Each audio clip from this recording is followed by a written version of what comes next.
बिस्मिल्लाहिर्रहमानिर्रहीम। अस्सलाम वालेकुम। पिछली वीडियो हमने क्या पढ़ा था, पार्ट 1 में हमने प्यूरिन की क्या पढ़ी थी, हमने डीनोवेसेंसी पढ़ी थी। ठीक है, उसमें क्या बनाया था, पीआरपीपी था, उससे बीए बना, तो वो सारा मैंने पिछली वीडियो में आपको समझा दिया। ठीक है, इस वीडियो में हम क्या करेंगे, प्यूरिन की डीनोवेसेंसी की बजाय हम उसका साल्वेज पाथवे करेंगे। साल्वेज पाथवे क्या होता है, पुराने ओल्ड आउट मैटर को यूज़ करके दोबारा प्यूरिन को बनाना। ठीक है, अब ये साल्वेज पाथवे कैसे है, हमने फर्स्ट ईयर में भी पढ़ा था और सेकंड ईयर में भी है, इसलिए आपको ऑलमोस्ट ये आता ही होगा। ठीक है, हमारे पास क्या होता है, एडेनिन होता है, एडेनिन, और हमारे पास हाइपोजेंथिन और गवानिन होता है। हाइपोजेंथिन को छोड़ो तो हमारे पास एडेनिन होता है, गवानिन होता है। और हमने बेसिकली बनानी क्या चीज़ होती है, हमने एएमपी और जीएमपी बनाना होता है। क्या होता है, एएमपी और जीएमपी बनाना होता है। तो हम एडेनिन में जब फास्फेट ऐड करते हैं ना, तो हमारे पास एएमपी बन जाता है, और गवानिन में जब हम फास्फेट ऐड करते हैं तो जीएमपी बन जाता है। लेकिन फास्फेट किस सूरत में हम ऐड करते हैं, किस फॉर्म में, वो फॉर्म है पायरोफास्फेट। ठीक है, क्या है, फास्फोराइबोसाइड की फॉर्म में हम ट्रांसफ़र करते हैं। जो हमारा फास्फेट ऐड होता है ना, वो फास्फोराइबोसाइल के फॉर्म में ऐड होता है। मतलब एडेनिन में फास्फोराइबोसाइल ऐड करते हैं तो एएमपी बन जाता है। ठीक है, अब देखो फास्फोराइबोसाइल जब ऐड करते हैं एडेनिन में, तो उस एंजाइम को कहते हैं, एडेनिन में ऐड कर रहे हैं ना फास्फोराइबोसाइल, तो हम कहते हैं एडेनिन फास्फोराइबोसाइल को ट्रांसफ़र करते हैं तो ट्रांसफरेज, एडेनिन फास्फोराइबोसाइल ट्रांसफरेज। और ये फास्फोराइबोसाइल देता कौन है एडेनिन को, जिससे एएमपी बनता है। ये पीआरपीपी जो है ना, फास्फोराइबोसाइल पायरोफास्फेट जो होता है ना, ये अपना फास्फोराइबोसाइल एडेनिन को दे देता है। दोबारा बता रहा हूँ, एडेनिन के पास फास्फोराइबोसाइल आता है तो एएमपी बन जाता है, और उसको फास्फोराइबोसाइल देता है, फास्फोराइबोसाइल पायरोफास्फेट अपना फास्फोराइबोसाइल देता है। तो एंजाइम क्या होगा, जो एडेनिन, मतलब एंजाइम को क्या होगा, जो एडेनिन को फास्फोराइबोसाइल दे रहा है, जो उसको ट्रांसफ़र कर रहा है, तो उस एंजाइम को कहेंगे एडेनिन फास्फोराइबोसाइल ट्रांसफरेज। ठीक है, अब देखो फास्फोराइबोसाइल इसका चला गया एडेनिन के पास, पीछे क्या बचेगा, पीपीआई। ये देखो पीपीआई, आसान है ना। इसी तरह हाइपोजेंथीन में हमने फास्फोराइबोसाइल ये पीआर ऐड कर दिया, तो पीछे क्या बन जाएगा, पीपीआई, और बनेगी क्या, इनोसिन मोनोफॉस्फेट। और हाइपोजेंथीन में हम फास्फोराइबोसाइल ऐड कर रहे हैं, तो एंजाइम को हम कहते हैं हाइपोजेंथीन फास्फोराइबोसाइल ट्रांसफरेज। लेकिन नहीं, क्योंकि यहाँ पे एंजाइम होता है जिसको हम कहते हैं हाइपोजेंथीन गवानिन फास्फोराइबोसाइल ट्रांसफरेज, क्योंकि ये वो एंजाइम होता है जो गवानिन में भी फास्फोराइबोसाइल ऐड करता है और हाइपोजेंथीन में। एक एंजाइम दो जगह पे ऐड कर सकता है, इसलिए हम कहते हैं हाइपोजेंथीन गवानिन में फास्फोराइबोसाइल ट्रांसफ़र करने वाला एंजाइम हाइपोजेंथीन गवानिन फास्फोराइबोसाइल ट्रांसफरेज। ठीक है, ये हमारे आसान थे, फर्स्ट ईयर में भी पढ़ा था, इतना मुश्किल नहीं है। क्योंकि प्यूरिन हमने साथ पढ़ा है, तो मैंने सोचा कि इनके आपस में मिलते जुलते हैं, तो पायरिमिडीन की साल्वेज पाथवे भी साथ में करा दूं, तो वो भी इसी तरह ही है। देखो यूरासिल है, यूरासिल में फास्फोराइबोसाइल ऐड करेंगे, तो फास्फोराइबोसाइल वही फिर पीआरपी पे जो इनमें ऐड करे, इसमें भी वही ऐड करेगा। तो देखो यूरासिल में ऐड कर रहे हैं फास्फोराइबोसाइल, तो एंजाइम होगा यूरासिल फास्फोराइबोसाइल ट्रांसफरेज। ठीक है, और यूएमपी बनेगी। देखो एमपी फार हमने बनानी है, मोनोफॉस्फेटिक फार्म बनानी है। एडेनिन से एडेनिन मोनोफॉस्फेट बनाया, हाइपोजेंथी से हाइपोजेंथिन मोनोफॉस्फेट बनाया, गवानिन से गवानिन फॉस्फोर मोनोफॉस्फेट बनाया, और यूरासिल से हमने यूरासिल मोनोफॉस्फेट बनाया, और पीपीआई सब का बाहर निकलता है। ठीक है, यहाँ तो आपको समझ आ गई। लेकिन हर चीज़ में एक ट्विस्ट होता है। इसके क्या ट्विस्ट है, इसमें थाइमीन जो होता है ना, थाइमीन, उसका थोड़ा अलग ही सिस्टम होता है। वो कहता है भाई मैंने फास्फोराइबोसाइल पायरोफास्फेट से नहीं फास्फेट लेना है, मैंने फास्फेट लेना है तो एटीपी से लेना है, तो वो एनर्जी कंपाउंड से एटीपी लेता है। और ये हम सबको पता है कि जब एटीपी अपना फास्फेट देते हैं तो किस में कन्वर्ट हो जाते हैं, एडीपी में, ट्राईफास्फेट डाईफास्फेट में कन्वर्ट होता है। ठीक है, बाकी वही फार्म है। देखो यूएमपी था, हमने इसका भी टीएमपी पर हमने मोनोफॉस्फेटिक फार्म बनानी है, यूरासिल से यूरासिल मोनोफॉस्फेट, थाइमिडीन से थाइमिन मोनोफॉस्फेट। ठीक है, लेकिन यहाँ पे हम एटीपी से हम क्या लेते हैं, हम फास्फेट लेते हैं। ठीक है, और इसलिए यहाँ पे एंजाइम भी डिफरेंट है। थाइमिडीन काइनेज, काइनेज वो है जो फास्फोराइलेशन कराता है। ठीक है, ये हम याद कर लें कि काइनेज जहाँ भी होगा वहाँ पे फास्फोराइलेशन हो रही है। ठीक है, अच्छा, यहाँ हमारा हो गया साल्वेज पाथवे। अब डिजीज़ की बात कर लेते हैं जो साल्वेज पाथवे में आती है। सबसे इंपॉर्टेंट एक ही डिजीज़ है जो साल्वेज पाथवे में, उसे कहते हैं लीच निहान सिंड्रोम। क्या कहते हैं, शाबाश, लीच निहान सिंड्रोम। लीच निहान सिंड्रोम क्या आते हैं, हाइपोजेंथिन गवानिन फास्फोराइबोसाइल ट्रांसफरेज की डेफिशिएंसी होती है। अब देखो अगर ये एंजाइम नहीं होगा तो क्या होगा, ये चीज़ें नहीं बनेंगी। ठीक है, और ये मतलब नहीं है तो ये चीज़ें नहीं बनेगी, और पीछे वाली पड़ी रहेंगी। जब पीछे वाली आगे कोई चीज़ बन नहीं रही, पीछे वाली क्या होती रहेंगी, अकोमुलेट होती रहेंगी। तो हमारे पास हाइपोजेंथिन और गवानिन क्या होती रहेंगी, अकोमुलेट होती रहेंगी। ठीक है, और गवानिन जो है और हाइपोजेंथिन ये टूट टूट के आखिर में कन्वर्ट होती हैं, किस में कन्वर्ट होती हैं, यूरिक एसिड में। हम अगली मैं अभी आपको करा देता हूँ कि किस तरह ये टूट के यूरिक एसिड में कन्वर्ट होती हैं। तो जब ये चीज़ें आगे नहीं कन्वर्ट हो रही तो ये पीछे खुद टूटना शुरू हो जाएंगी और हमारे पास यूरिक एसिड बना देंगे, ठीक है। तो यूरिक एसिड इनकी डिफिशिएंसी की वजह से यूरिक एसिड का लेवल बढ़ जाता है। तो लीच न्यान सिंड्रोम में क्या होता है, यूरिक एसिड का लेवल बढ़ जाता है सिंपली, और ये ऑटोसोमल डिजीज़ है, ठीक है। अच्छा, ये हमारे पास डिजीज़ होगी इसकी। अब हम बात कर लेते हैं जो मैं अभी बता रहा था कि कैसे यूरिक एसिड गवानीन से बनता है, टूट के, या हाइपोजेंथीन से या एडेनिन से, ठीक है। वो हम देख लेते हैं। बिल्कुल आसान पाथवे है। देखो हमारे पास इसे कहते हैं डिग्रेडेशन ऑफ प्यूरिन। हमने सेंथिस पढ़ ली ना, तो मेटाबॉलिज्म के दो पार्ट होते हैं, सेंथिस और डिग्रेडेशन, ठीक है। तो ये जो है हम अब कर रहे हैं डिग्रेडेशन ऑफ प्यूरिन, ठीक है। अब मैं बड़ी वीडियो बना रहा हूँ ताकि हम दो वीडियो में हम या 3 वीडियो में इसको कंप्लीट करना है, nucleotide metabolism. Degradation of purine करनी है, ठीक है। एडेनोसिन वो टूट मैंने पिछली अभी बताया कि एडेनोसिन हो चाहे गवानीन हो, किस में कन्वर्ट हो जाता है, यूरिक एसिड में। कैसे होता है, सिंपल है। ये खुद कहाँ से आते हैं, सबको पता है। मोनोफॉस्फेट निकालें तो एडेनिन बच जाएगा, आईएमपी से मोनोफॉस्फेट निकालें तो इनोसिन बच जाएगा, और जीएमपी से मोनोफॉस्फेट निकालें तो क्या बन जाएगा, गुआनोसिन, ठीक है। अब एएमपी जो एडेनिन मोनोफॉस्फेट होता है, उससे ये निकाल दिए तो एडिनोसिन बन जाता है। यहाँ पे आपने याद रखना है, आपने एडेनिन नहीं लिखना, एडिनोसिन लिखना है, ठीक है। न्यूक्लियोसाइड है ये, एडिनोसिन एक न्यूक्लियोसाइड है, ठीक है।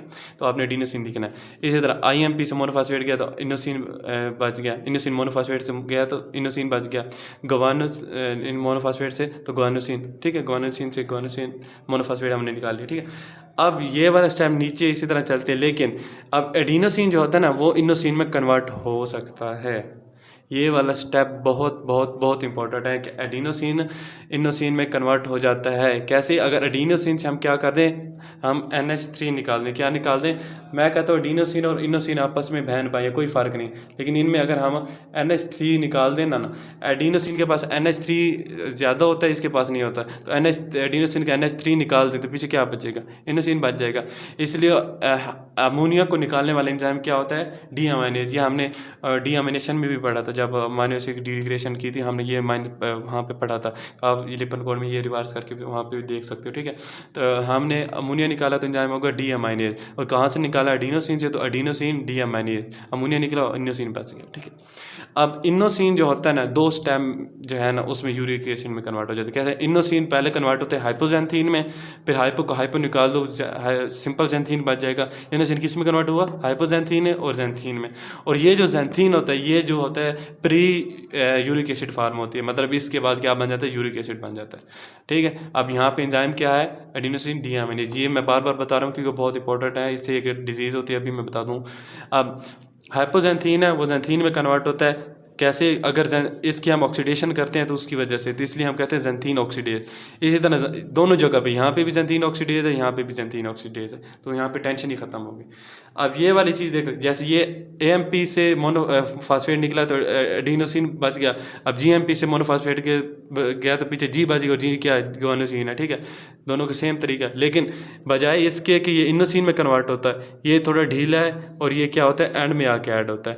जी है ना, जी साहब, ये थोड़ा लेट है, तो ये डायरेक्ट इधर नहीं ऐड होता। जब सारी गेम ख़त्म हो जाती है, ये इसमें जेंथीन में आकर कन्वर्ट हो जाता है। इस जगह पे एडिनोसिन यहाँ पे कन्वर्ट होता है, ये यहाँ पे जेंथीन, और जेंथीन से यूरिक एसिड बन जाता है। अब समझ आई कि लीच निहान डिजीज़ में क्यों बन जाता है, ठीक है। अभी थोड़ी देर पहले हमने लीच निहान डिजीज़ पढ़ी थी ना, ये कि हमारे पास जब ये एंजाइम नहीं होगा तो ये चीज़ें नहीं बनेंगी, और पीछे क्या बढ़ जाएगा, गवानीन और हाइपोजेंथीन बढ़ जाएगी। आप समझ आइए कि हाइपोजेंथीन और गवानीन अगर बड़ी हो, देखो हाइपोजेंथीन का लेवल बड़ा पियो तो ज़्यादा से ज़्यादा यूरिक एसिड बनाएगा, इस वजह से यूरिक एसिड ज़्यादा बनता है, ठीक है, लीच निहान सिंड्रोम में। अब ये डिग्रेडेशन की एक डिजीज़ है, ठीक है। उसको हम क्या कहते हैं, ये मैं जो बता रहा था बार बार, एडिनोसिन से अमोनिया निकालने वाला एंजाइम एडिनोसिन डीअमाइनेज। अगर वो एंजाइम नहीं होगा तो एडिनोसिन किस में कन्वर्ट नहीं होगा, इनोसिन में। अब अगर एडिनोसिन इनोसिन में कन्वर्ट नहीं होगा तो इसका मतलब एडिनोसिन की डिग्रेडेशन नहीं होगी। हम डिग्रेडेशन पढ़ रहे हैं ना, तो एडिनोसिन की डिग्रेडेशन नहीं होगी, ये सारा तो पीछे वही है, वापस चल जाएगा। ये क्या अगर भाईजान आगे तो रास्ता नहीं है तो पीछे तो खुला है, तो भी वापस चला जाएगा एएमपी में। और एएमपी खुद कहाँ से आया था, एटीपी से आया था। क्या आया था, एटीपी से। देखो एटीपी से हम 2 फास्फेट निकाल लें तो एएमपी बन जाता है, एएमपी, ठीक है। फिर इसका भी फास्फेट निकल गया तो एडिनोसिन बन जाता है। तो ये बचाए आगे जाने के, ये कहता है डिग्रेडेशन तो हो नहीं रही, तो चलो पीछे ही चल जाता हूँ। एडिनोसिन मोनोफॉस्फेट में कन्वर्ट होता है और वो एटीपी में। अब जब एटीपी और के लेवल बहुत ज़्यादा होते हैं, एटीपी के लेवल बहुत ज़्यादा होते हैं किसी सेल में, तो उसकी वजह से क्या होता है, एक एंजाइम है जिसको हम कहते हैं राइबोन्यूक्लियोटाइड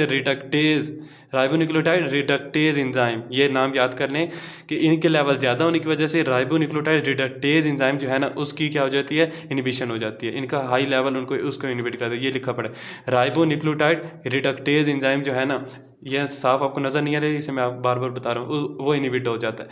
अगर वो इनिबिट हो जाता है ना, राइबोन्यूक्लियोटाइड रिडक्टेज एंजाइम जो है वो डीएनए की ट्रांसलेशन में बहुत अहम है, बहुत वही मेन एंजाइम है जो ट्रांसक्रिप्शन कराता है डीएनए की, ठीक है।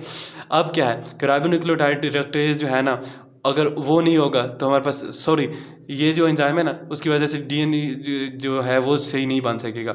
अब क्योंकि वो राइबोन्यूक्लियोटाइड रिडक्टेज की इनिबिशन हो गया, जब डीएनए सही नहीं है तो उसकी वजह से क्या होगा, जब डीएनए नहीं है, डीएनए क्या करता है, सेल की सारी इन्फॉर्मेशन रखता है, तो डीएनए जब ख़राब हो गया तो हमारे पास सेल नहीं बनेंगे। कौन से सेल नहीं बनेंगे, काफ़ी सारे सेल नहीं बनेंगे, लेकिन यहाँ हम देखेंगे जो अमीनो सिस्टम के सेल है तो वो नहीं बनेंगे।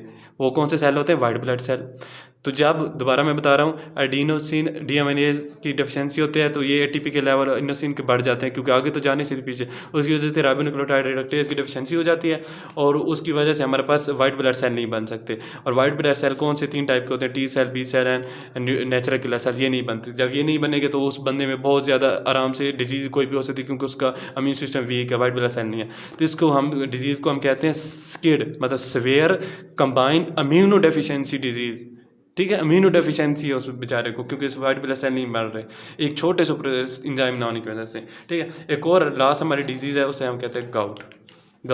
अब इसमें क्या होता है, इसमें देखो गाउट किस में ज़्यादा होगा, जिसमें हमारे पास डिग्रेडेशन ज़्यादा होगी।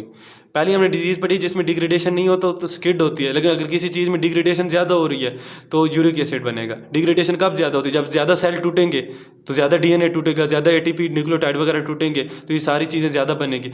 जो भी डिजीज़ है जिसमें सेल ज़्यादा टूटते हैं वो कौन सी है, कैंसर होते हैं, सेल ज़्यादा बनते हैं, ज़्यादा टूटते हैं, तो ये सारे डिग्रेडेशन होकर यूरिक एसिड को बढ़ा देते हैं। तो गाउट क्या क्यों होता है, किसी भी डिजेनरेटिव डिजीज़ की वजह से होता है, ठीक है। तो गाउट क्या है, हमारे पास एक डिजीज़ है जिसमें क्या होता है यूरिक एसिड का लेवल ब्लड में बढ़ जाता है, उसे हम कहते हैं हाइपर यूरिसीमिया। और ये बढ़ जाता है जिसमें क्या होता है यूरिक एसिड के क्रिस्टल बन जाते हैं जॉइंट्स में। अगर ये जॉइंट्स हैं मोस्टली ये जो हमारा ये होता है ना फुट का जॉइंट, उसमें ये ज़्यादातर होता है, फुट के फ्लिंजेस में, फर्स्ट फ्लिंजेस में, ठीक है। तो ये अगर आप समझ लो ये फुट का फर्स्ट फ्लिंज है तो यहाँ इसके जो जॉइंट है ना मेटाकार्पोफ्लिंजियल जॉइंट है, यहाँ पे मोस्टली क्या हो जाता है यूरिक एसिड की जो क्रिस्टल है ना यहाँ पे आके डिपॉजिट हो जाते हैं। तो जब ये डिपॉजिट हो जाते हैं ना तो इनमें ऑस्मोलर पावर बहुत ज़्यादा होती है, ऑस्मोटिक पावर, जिसकी वजह से ये पानी को अपनी तरफ खींच लेते हैं। उसकी वजह से वहाँ पे क्या हो जाती है, इन्फ्लेमेशन हो जाती है। गाउट में क्या होता है, यूरिक एसिड के क्रिस्टल बन जाते हैं और वो क्रिस्टल किस फॉर्म में होते हैं, मोनोसोडियम यूरेट क्रिस्टल होते हैं, मोनोसोडियम के फॉर्म, मतलब यूरेट क्रिस्टल के साथ सोडियम लगा होता है एक, तो उसे कहते हैं मोनोसोडियम यूरेट क्रिस्टल, ठीक है। उनकी डिपोजिशन होती है जिसकी वजह से वो वाटर को खींचते हैं, इन्फ्लेमेशन हो जाती है। जब इन्फ्लेमेशन होगी तो वहाँ पे पेन होगा, सिंपल सी बात है, तो पेन जॉइंट में होती है, ठीक है। ये गाउट है। इसका ट्रीटमेंट क्या है, एलोप्यूरानोल। एलोप्यूरानोल क्या करता है, एलोप्यूरानोल कैसे इसको ट्रीट करता है, वो सिंपली ये जो ज़ैंथीन ऑक्सीडेज एंजाइम है ना इनको क्या कर देता है, इनहिबिट कर देता है। ये भाईजान जब इनहिबिट हो गए तो ये सारे बेशक टूटते रहे, यहाँ तक आ सकते हैं, आगे नहीं टूट सकते क्योंकि ये एंजाइम क्या इनहिबिट हो गया। तो एलोप्यूरानोल क्या कहते हैं, इनको इनहिबिट करते हैं। Thank you.